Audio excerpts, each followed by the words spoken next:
Bakery के बने हुए गर्मा गर्म खस्ता जीरा बिस्किट आखिर किसको नहीं पसंद। हर एक के ही पसंदीदा हैं।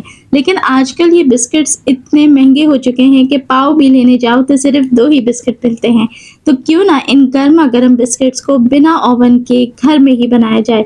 यानी जो बिस्किट बेकरी से 1400 रुपये किलो मिल रहे हैं वो सिर्फ और सिर्फ मुश्किल से 200 रुपये में आप घर में बना के तैयार करें। बिस्मिल्लाहिर्रहमानिर्रहीम, अस्सलाम वालेकुम and welcome back to my YouTube channel. मैं हूं सिद्रा और आज हम बनाएंगे बेकरी वाले खस्ता गर्मा गर्म क्रिस्पी से ज़ीरा बिस्किट्स। तो इसको बनाने के लिए हमें चाहिए मक्खन। अगर चम्मच का हिसाब लेंगे तो तकरीबन 4 से 5 चम्मच भर के आपने मक्खन का इस्तेमाल करना है। बटर का कोई हिसाब नहीं है, आप सॉल्टेड अनसॉल्टेड कोई भी बटर ले सकते हैं। मेरे पास देसी मक्खन मौजूद था। बटर पिघला हुआ नहीं होना चाहिए, बहुत सख्त नहीं होना चाहिए, यानी कि जब आप इसमें हाथ लगाएं तो ये बिल्कुल अंदर की तरफ दब रहा हो, इस तरीके की स्टेट होनी चाहिए। अब इसके अंदर आपने पिसी हुई चीनी का इस्तेमाल करना है। घर की नॉर्मल दानेदार चीनी को ही मिक्सी जार में आपने पीस लेना है। 1/4 कप चीनी इसमें शामिल कर लें और अब किसी भी स्पैचुला की मदद से आपने इसको मिक्स कर लेना है। मिक्सिंग कैसी होनी चाहिए कि मक्खन के साथ चीनी इतनी अच्छी और बेहतरीन मिक्स हो जानी चाहिए कि वो बिल्कुल क्रीमी सा मिक्सचर बन जाए।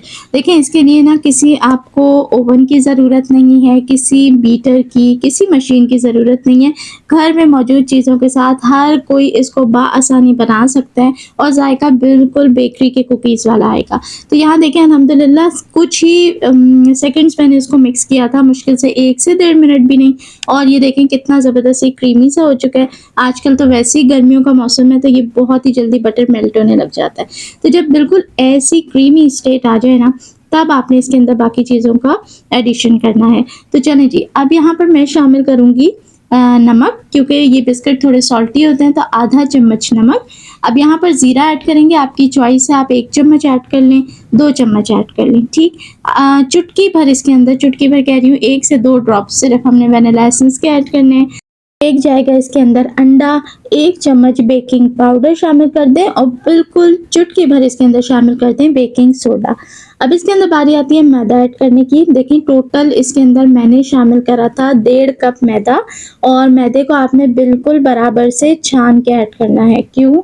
क्योंकि आजकल वैसे भी मैदे को छान के ऐड करना चाहिए, लेकिन आजकल गर्मियों का सीज़न है, आपको नज़र भी नहीं आएगा, लेकिन बहुत सारी सलेरियाँ इसके अंदर पड़ी हुई होती हैं जो आपकी रेसिपी को बिल्कुल ख़राब कर देंगी।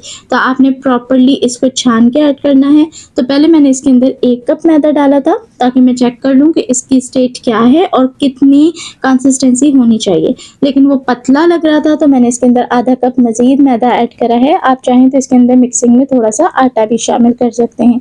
चलें जी, अच्छे से मिक्स कर दें। अब मैं इसको मिक्स करती हूँ, तब तक कि मैंने पैन रेडी कर लिया है। जिस भी बेकिंग ट्रे के अंदर आपने इसको बेक करना है, कोई ज़रूरत नहीं है उसको ग्रीस करने की। अगर करना चाहें तो आप कर सकते हैं, वरना आप सिंपली इसके अंदर बटर पेपर भी बिछा दें। अब आपने इसको कैसा गूंदना है, जैसे रोटी के लिए हम नरम आटा गूंदते हैं ना, सेम उसी तरह लोच देते हुए आपने इसको 1 से 1.5 मिनट तक गूंद लेना है। क्योंकि देखें, ये कोई ऐसी बेकिंग की वो चीज़ नहीं है जिसके अंदर हमें कोई पिज़्ज़ा का डो नहीं है, कोई इसके अंदर हमें क्रीम पफ्स वगैरह नहीं बना रहे हम, कि इसके लिए हमें बेहतरीन सा गूंदा हुआ आटा चाहिए। बस इसकी अच्छी सी प्रॉपर मिक्सिंग होनी चाहिए। अब चलते हैं कुकीज़ को कट करने की तरफ। तो यहाँ मैंने हाफ पोर्शंस इस तरीके से ले लिया है। नीचे बटर पेपर बिछाएं। ऊपर से ज़ीरा स्प्रिंकल करने के 2 तरीके हैं। एक तरीका है कि इसको बेलने से पहले ही आप इसके ऊपर ज़ीरा स्प्रिंकल करें, हल्का सा प्रेस कर लें और ऊपर आपने एक बटर पेपर दोबारा से रख देना है। अब आप इसको बेल लें। अब थिकनेस आपकी अपनी चॉइस है कि अगर आप पतले बिस्किट पसंद करते हैं तो आप थोड़ा सा पतला बेल लें, अगर आपको मोटे बिस्किट्स चाहिए तो आप थोड़ा सा इसको मोटा बेलें। और दोनों तरफ से इस तरीके से बेलने के बाद आपने बटर पेपर उठाना है और कुकी कटर की मदद से आराम से हम इसको कुकी के साइज़ में कट कर लेंगे। ये बिस्किट्स बनाना इतना आसान और सिंपल है कि हर कोई इसको घर में बहुत ही आसानी के साथ परफेक्ट बना सकता है। ये फुल प्रूफ रेसिपी है, ना ही तो आपकी रेसिपी ख़राब होगी, ना आपके बिस्किट सख्त होंगे, ना आपके बिस्किट्स नरम होंगे। इतने परफेक्ट बेकरी की तरह खस्ता बिस्किट्स बन के तैयार होते हैं।